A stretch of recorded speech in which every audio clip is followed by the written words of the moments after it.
Você tem um deste? Sou louca pelo meu. Na verdade, adoro todas as minhas coisas. Já se perguntou de onde vêm todas as coisas que compramos e para onde vão quando nos desfazemos delas? Não conseguia deixar de pensar nisso, por isso quis saber mais sobre o assunto. E os livros diziam que as coisas se deslocam ao longo de um sistema. Da extração, para a produção, para a distribuição, para o consumo e para o tratamento de lixo. Isso tudo se chama a economia de materiais. Bem, estudei um pouco mais. Eu passei 10 anos viajando pelo mundo, atrás de pistas de onde vêm as nossas coisas e para onde vão. E sabe o que eu descobri? Esta não é toda a história. Falta muita coisa nessa explicação. Em primeiro lugar, neste sistema parece que está tudo bem, sem problemas. Mas, na verdade, é um sistema em crise, porque trata-se de um sistema linear, e nós vivemos num planeta finito, e não se pode gerir um sistema linear num planeta finito, indefinidamente. Em todas as suas etapas, este sistema interage com o mundo real. A vida real não acontece numa página em branco. Interage com sociedades, culturas, economias, o ambiente. E durante as etapas, a vida vai se chocando contra seus limites. Limites que aqui não vemos porque o diagrama está incompleto. Então, voltemos atrás para preencher alguns espaços e ver o que falta. Uma das coisas mais importantes em falta são as pessoas. Sim, pessoas. As pessoas vivem e trabalham em todas as etapas desse sistema, onde algumas são um pouco mais importantes que outras. Algumas têm maior poder de decisão. Quem são elas? Comecemos pelo governo. Meus amigos dizem que eu devia usar um tanque para simbolizar o governo, e isso é uma realidade em muitos países, e cada vez mais também no nosso. Afinal, mais de 50% dos nossos impostos vão para os militares. Mas vou usar uma pessoa para simbolizar o governo, porque acredito nos valores e na visão de que o governo deve ser das pessoas, pelas pessoas, para as pessoas. A função do governo é olhar por nós, cuidar de nós. Esse é o seu trabalho. Depois vem as corporações. O que leva as corporações a parecerem maiores que o governo é porque elas são maiores que o governo. Atualmente, entre as 100 maiores economias da Terra, 51 são corporações. À medida que as corporações foram crescendo, em tamanho e poder, assistimos a uma pequena mudança no governo, como se estivessem mais preocupados com o bem-estar deles do que com o nosso. Muito bem, então vejamos o que mais falta nessa imagem. Começaremos pela extração, que é uma palavra pomposa para exploração de recursos naturais, que por sua vez é uma palavra pomposa para destruir o planeta. A verdade é que cortamos as árvores, arrebentamos as montanhas para extrair os metais, consumimos toda a água e exterminamos os animais. Aqui enfrentamos o nosso primeiro limite. Estamos ficando sem recursos naturais. Estamos utilizando demasiados materiais. Sei que isto pode ser difícil de ouvir, mas é a verdade. Por isso temos que lidar com isso. Durante apenas as 3 últimas décadas, foram consumidos 33% dos recursos naturais do planeta. Desapareceram. Cortamos, minamos, perfuramos e destruímos o planeta tão depressa que estamos debilitando a capacidade do planeta para sustentar o nosso modo de vida. Aonde eu vivo, nos Estados Unidos, resta-nos menos de 4% da nossa floresta original. 40% dos cursos de água estão impróprios para o consumo. E o nosso problema não é apenas estarmos utilizando demasiados recursos, mas o fato de estarmos utilizando mais do que a nossa parte. Temos 5% da população mundial, mas usamos 30% dos recursos mundiais. Se todos consumissem ao ritmo dos Estados Unidos, precisaríamos de 3 a 5 planetas. E sabem uma coisa? Só temos um. Então, a resposta do meu país a essa limitação é simplesmente ir tomar dos outros. Este é o terceiro mundo, que alguém dirá tratar-se apenas de uma expressão para designar o local para onde foram as nossas matérias-primas. E o que é que acontece? A mesma coisa, destruição do local. 75% das zonas de pesca do planeta estão sendo exploradas ao máximo ou além da sua capacidade. Desapareceram 80% das florestas originais do planeta. Só na Amazônia perdemos 2.000 árvores por minuto, o equivalente a um campo de futebol por minuto. Então, e as pessoas que vivem aqui? Bem, de acordo com esses sujeitos, eles não são donos desses recursos, mesmo que vivam lá há gerações. Não são donos dos meios de produção, nem compram muitas coisas. Nesse sistema, quem não possui nem compra muitas coisas não tem valor. A seguir, as matérias-primas seguem para a produção, onde utilizamos energia para misturar químicos tóxicos com recursos naturais para produzir produtos contaminados com tóxicos. Há atualmente no comércio mais de 100.000 químicos sintéticos. Apenas um punhado foi testado para avaliar o seu impacto na saúde, e nenhum foi testado em relação aos impactos sinérgicos na saúde, ou seja, a interação com todos os outros químicos aos quais estamos expostos diariamente. Por isso, desconhecemos o impacto total deles na saúde e no ambiente. Mas sabemos uma coisa: os tóxicos entram e saem. Enquanto continuarmos a introduzi-los nos nossos sistemas de produção industrial, continuaremos a inserir esses tóxicos nos produtos que levamos para nossas casas, trabalho e escolas, e claro, para nossos corpos. Como os BFRs, ou retardantes de incêndio à base de brometo, que tornam as coisas mais resistentes ao fogo, mas são super tóxicos. São neurotóxicos, ou seja, tóxicos para o cérebro. O que é que estamos fazendo usando esses químicos? Apesar disso, os usamos em nossos computadores, eletrodomésticos, sofás, colchões e até alguns travesseiros. Sim, pegamos nossos travesseiros, os revestimos com neurotoxinas, levamos para casa e dormimos por 8 horas com eles. Não sei, mas acho que num país com tanto potencial, poderíamos ter uma maneira melhor de evitar que as cabeças peguem fogo à noite. Sabia que essas toxinas vão se acumulando ao longo da cadeia alimentar e se concentram nos nossos corpos? Sabe qual é o alimento do topo da cadeia alimentar com o nível mais elevado de químicos tóxicos? O leite materno. Isto significa que os menores membros das nossas sociedades, os nossos bebês, recebem as maiores doses de químicos tóxicos das suas vidas a partir do leite das suas mães. Não acha que é uma incrível violação? A amamentação deveria ser o mais importante ato humano de nutrição. Deveria ser algo sagrado e seguro.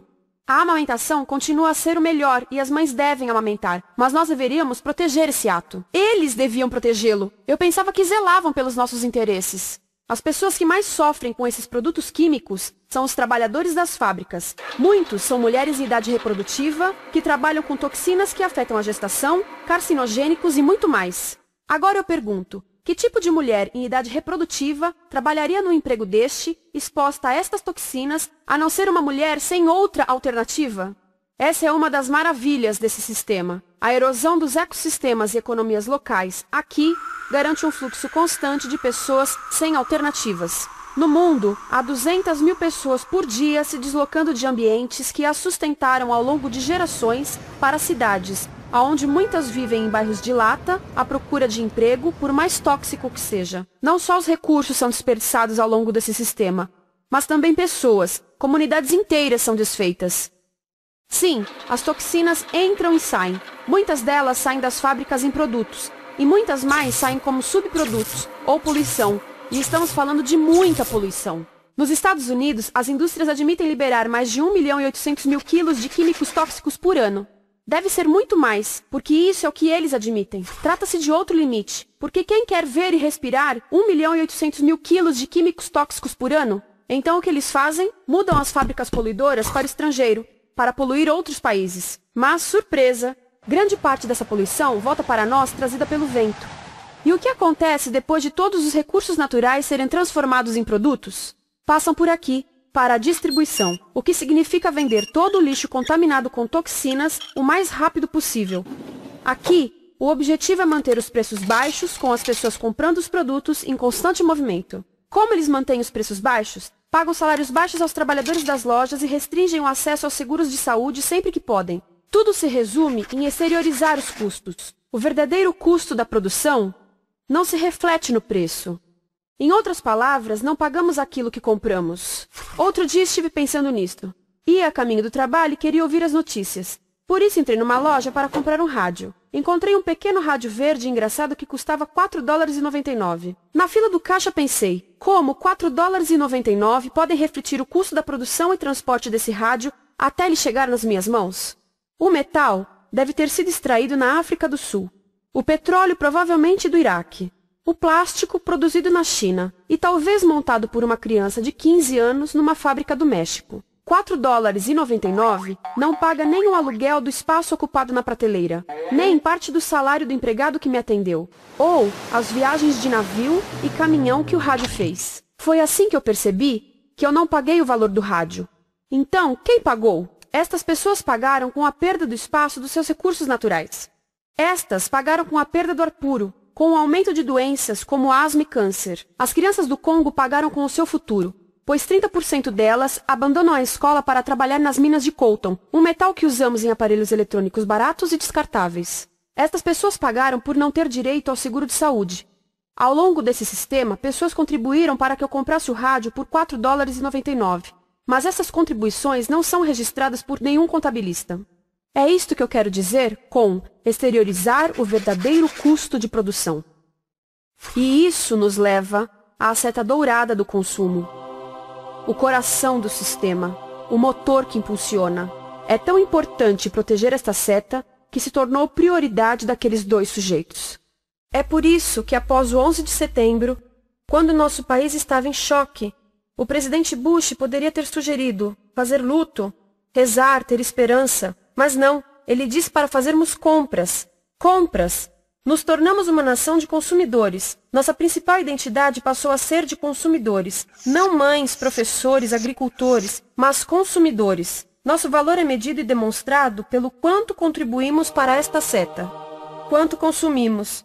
Não é isso que fazemos? Compramos, compramos, compramos.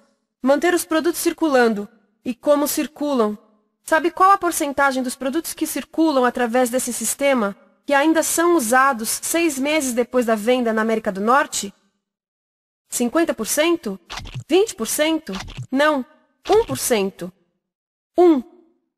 Em outras palavras, 99% das coisas que nós cultivamos, processamos, transformamos, 99% das coisas que percorrem o sistema são lixo em menos de 6 meses. Como é que podemos gerir um planeta com esse nível de rendimento? Mas não foi sempre assim. Hoje, o consumidor médio americano consome o dobro que há 50 anos. Pergunte à sua avó. No tempo dela, a boa gestão, a engenhosidade e a poupança eram valorizados. Então, como é que isso aconteceu? Bem, não aconteceu simplesmente. Foi planejado. Pouco depois da Segunda Guerra Mundial, estes sujeitos estudavam a forma de impulsionar a economia. O analista de vendas Victor Lebow articulou a solução que se tornaria a norma de todo o sistema. Ele disse: a nossa enorme economia produtiva exige que façamos do consumo a nossa forma de vida, que tornemos a compra e o uso de bens em rituais, que procuremos a nossa satisfação espiritual, a satisfação do nosso ego no consumo. Precisamos que as coisas sejam consumidas, destruídas, substituídas e descartadas a um ritmo cada vez maior. O conselheiro econômico do presidente Eisenhower disse: o principal objetivo da economia americana é produzir mais bens de consumo. Mais bens de consumo? O nosso principal objetivo? Não é providenciar cuidados médicos, ou educação, ou transportes seguros, ou sustentabilidade, ou justiça? Bens de consumo? Como é que eles nos fizeram adotar esse sistema de forma tão entusiástica? Bem, duas das suas estratégias mais bem-sucedidas são a obsolescência planejada e a obsolescência perceptiva. A obsolescência planejada é uma outra forma de dizer criado para ir para o lixo. Eles fazem as coisas de modo que sejam inúteis tão rápido quanto possível para jogarmos fora e voltarmos a comprar. Isso é óbvio em sacolas ou copos de plástico, mas verifica-se isso em coisas maiores como esfregões, DVDs, máquinas fotográficas, churrasqueiras, quase tudo, até computadores. Já reparou que quando compra um computador, a tecnologia muda tão rápido que em poucos anos se torna quase um impedimento para a comunicação? Fiquei curiosa e abri um desses computadores para ver o que tinha dentro, e descobri que a peça que se muda a cada ano é apenas uma pecinha no canto. Mas não se pode mudar apenas essa peça, porque cada nova versão tem um formato diferente. Tem que jogar tudo fora e comprar um novo. Estive lendo sobre o design industrial da década de 50, quando a obsolescência planejada começou a aparecer. Esses designers eram muito claros sobre o assunto. Chegavam a debater quão rápido conseguiam que um aparelho avariasse, mas de modo que o consumidor mantivesse fé suficiente para ir comprar outro. Foi tão intencional, mas as coisas não avariam suficientemente rápido para manter essa seta funcionando. Por isso existe também a obsolescência perceptiva. A obsolescência perceptiva nos convence a jogar fora coisas que ainda são perfeitamente úteis. Como fazem isso? Mudam a aparência das coisas. Por isso, se comprou suas coisas há alguns anos, todos percebem que você não tem contribuído para essa seta. E como o nosso valor depende da nossa contribuição para essa seta, isso pode ser embaraçoso. Por exemplo, se eu tiver o mesmo monitor de computador gordo e branco na minha mesa por 5 anos e a minha colega tiver comprado um computador novo, ela vai ter um monitor plano brilhante que combina com o computador, com o celular e até com as canetas. Ela parece estar operando uma nave espacial e eu pareço que tenho uma máquina de lavar na mesa. A moda é outro bom exemplo. Já se perguntou por que os saltos dos sapatos das mulheres passam de largos para finos num ano e no próximo de finos para largos? Não é por haver um debate sobre qual deles é mais saudável. É porque usar saltos largos num ano de saltos finos mostra que você não contribuiu recentemente para a seta. Por isso não vale tanto quanto a pessoa com saltos finos ao seu lado, ou em um anúncio. É para comprarmos sapatos novos. A publicidade e a mídia em geral têm um papel importante nisto. Cada um de nós nos Estados Unidos é bombardeado com mais de 3.000 anúncios por dia. Vemos mais publicidade num ano do que as pessoas há 50 anos viam em toda a vida. Qual é o objetivo de um anúncio se não nos fazer infelizes com o que temos? Por isso, nos dizem 3.000 vezes por dia que nosso cabelo está errado, nossa pele, nossa roupa, nossos móveis, nossos carros, nós estamos errados. Mas tudo se resolve se formos às compras. A mídia também ajuda a esconder tudo isto e isto. Por isso, a única parte da economia que vemos são as compras. A extração, produção e envio para o lixo acontecem fora do nosso campo de visão. Por isso, nos Estados Unidos, temos mais coisas do que tivemos antes, mas pesquisas mostram nossa felicidade declinando. Nossa felicidade teve seu pico na década de 50, a mesma época em que a febre consumista explodiu. Coincidência interessante. Acho que sei o porquê. Temos mais coisas, porém menos tempo para o que realmente nos faz felizes. Amigos, família, tempo livre. Estamos trabalhando mais do que nunca. Analistas dizem que não temos tão pouco tempo livre desde a sociedade feudal. E sabem quais são as duas atividades que mais fazemos no pouco tempo livre que temos? Ver televisão e fazer compras.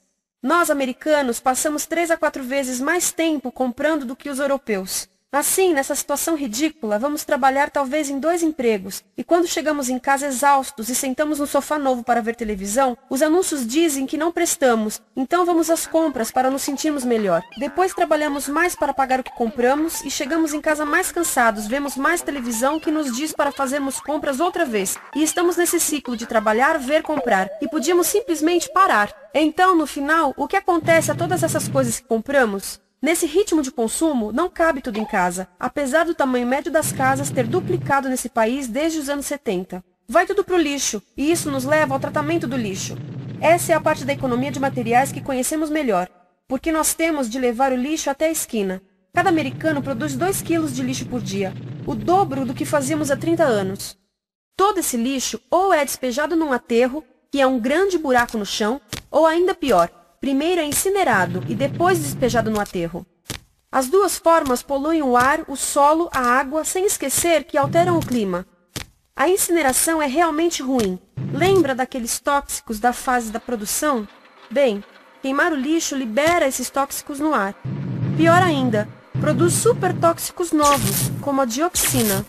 A dioxina é a substância mais tóxica feita pelo homem, e os incineradores são a principal fonte de dioxina. Isso significa que podemos parar a principal fonte da mais tóxica substância conhecida e feita pelo homem, simplesmente parando de queimar o lixo.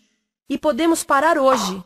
Algumas empresas não querem criar aterros e incineradores aqui. Por isso, também exportam os resíduos. Então, e a reciclagem? A reciclagem ajuda? Sim, a reciclagem ajuda. Ela reduz o lixo nessa extremidade e depois reduz a pressão para minerar e colher mais nessa extremidade. Sim, sim, sim, todos devemos reciclar, mas reciclar não é o suficiente. Reciclar nunca será suficiente, por 2 razões. Primeiro, o lixo que vem das nossas casas é apenas a ponta do iceberg. Para cada saco de lixo que deixamos na esquina, 70 sacos de lixo são criados anteriormente, só para fazer o lixo desse saco que deixamos na esquina. Assim, mesmo que pudéssemos reciclar 100% do lixo das nossas casas, não se chegaria ao coração do problema. Além disso, grande parte do lixo não pode ser reciclado, ou porque contém demasiados tóxicos, ou porque é criado de início para não ser reciclável, como aquelas caixas de suco, que têm as camadas de metal, papel e plástico, todas coladas. Não dá para separar essas camadas para reciclá-las. Como se vê, é um sistema em crise. Por todo o percurso, estamos batendo em limites, do clima em mudança ao decréscimo da felicidade. Simplesmente não está funcionando. Mas a parte boa de um problema tão generalizado é haver tantos pontos de intervenção. Há pessoas trabalhando aqui salvando florestas, e aqui na produção limpa. Pessoas trabalhando em direitos do trabalho, em comércio justo, em consumo consciente, no bloqueio de aterros e incineradores. E muito importante, em recuperar o nosso governo, para que seja realmente pelas pessoas e para as pessoas. Todo esse trabalho é criticamente importante, mas as coisas vão realmente começar a se mover quando enxergarmos as ligações, quando enxergarmos o panorama geral. Quando as pessoas ao longo do sistema se unirem, poderemos reivindicar e transformar esse sistema linear em algo novo, um sistema que não desperdice recursos ou pessoas, porque aquilo de que precisamos nos livrar é da antiga mentalidade de usar e jogar fora. Há uma nova escola de pensamento nesse assunto, e é baseada em sustentabilidade e equidade, química verde, zero resíduos, produção em ciclo fechado, energia renovável, economias locais vivas. Já está acontecendo. Há quem diga que é irrealista, idealista, que não pode acontecer. Mas eu digo que quem é irrealista são os que querem continuar pelo velho caminho. Isso é que é sonhar. Lembre-se que a velha forma não aconteceu por acaso. Não é como a gravidade que temos que conviver. As pessoas a criaram, e nós também somos pessoas. Por isso vamos criar algo novo.